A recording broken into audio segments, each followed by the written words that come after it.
Don't you hate it when loading trains stop resources entering the station, ruining their efficiency? Well, today we're going to fix that, and we're also covering how to transport resources efficiently in Satisfactory. Currently, there are 4 methods of transportation that are automated. Firstly, we have conveyors, secondly via vehicles, thirdly trains, and fourth drones.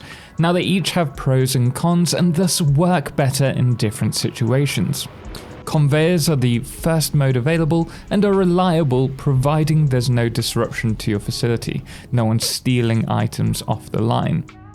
They are limited by throughput depending on the level of conveyor. So Mark 1s transport 60 items per minute, Mark 2s 120 items per minute, and it escalates up to Mark 5, which has a throughput of 780 items per minute. Now, providing they're transporting equal to or less than the max speed of that particular belt, this is a fantastic way of transporting items. If, however, you need to transport more than that, you need to build extra belts. And depending on how long the distance traveled, this could become quite the job, both in terms of time building it, but also the cost of resources. And you may also have a massive line of conveyors blocking your space for when you're traveling to the other side of the world. It's something to bear in mind. This often means, though, that belts are best for short distances and obviously used throughout factories for the input and output of items.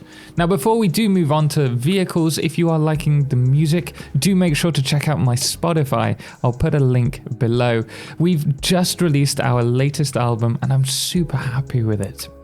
Now, moving on, we have vehicles. These can carry stacks of items, making them great early game for transporting lots of items quickly. There is one caveat though.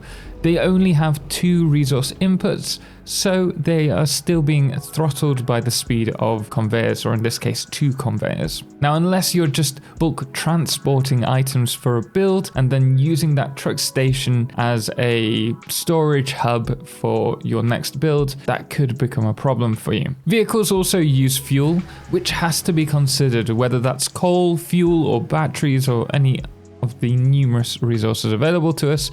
You need to consider the cost of that to your overall factory production. For example, if you're using coal, how is that going to affect your steel production if you don't have the coal available? Now, as you do progress through the game, you can upgrade your tractors to be trucks or explorers, which will increase the capacity for resources, but the bottleneck is still the same. It's those 2 conveyor inputs and outputs. When it does come to vehicles, they're great for bringing items across the map without the need for huge resource buses.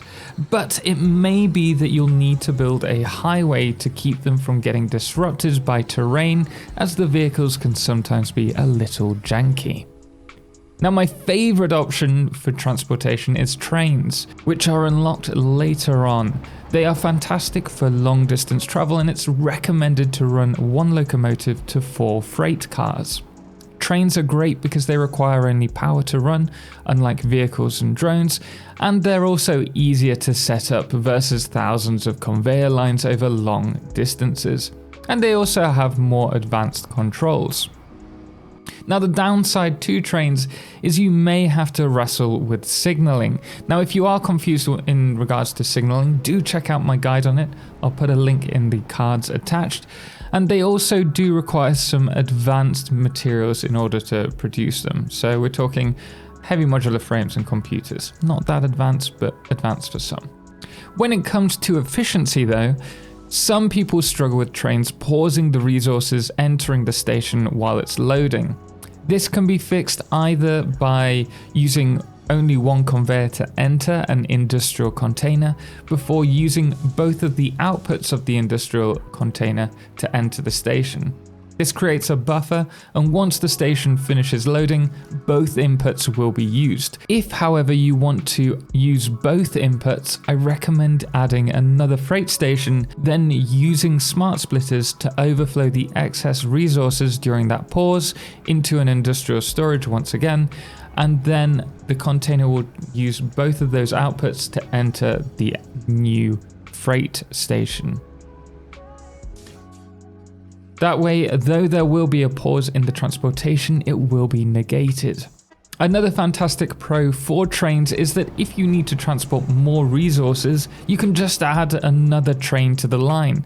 And on one line alone, you can transport items to multiple factories without reducing the throughput of the given line. This makes them fantastic for mass transportation of products over long distances. One thing to note though is that each of the freight stations for vehicles, trains and drones shows the throughput of the building. You can see it just here. If the station fills up prior to the train returning, make sure to add another train on the line. If everything is moving constantly, the throughput should be unhindered. As for complex functions, you can use statements on train stations to allow them to leave once full or as full as they've loaded, as well as other options which we'll no doubt be covering at a later stage, but it's not something available to other methods of transport. Now, if you are finding the video helpful, make sure to hit the thumbs up, and if you want to see more, don't forget to subscribe. We now have drones. Now, drones are a fantastic way at covering long distances quickly, but the problem is they consume batteries, making them expensive to run versus other transportations that are available to us, which makes sense with them being a late game item. Because they're small, they are limited to transporting 9 stacks per minute and only have a single input line. So you may want to use these sparingly for items that you don't want affecting your base, most notably radiated items. This will keep you out of harm's way by keeping the resources above you. Now, if you are interested in more complex logistics, do check out my video on train logistics. Anyway, guys, we're going to leave it there. Thank you so much for watching, and thanks to our Solar Eclipse patrons, The Calamity, Cerebral Tag, James Irwin, Jerry2, Pobcat, and Firefless, as well as our Lunars, Dixie Chris, Lord of July, and Ben, and our Blood Moon of today, which is Chick Norris. Until next time, guys, ciao for now.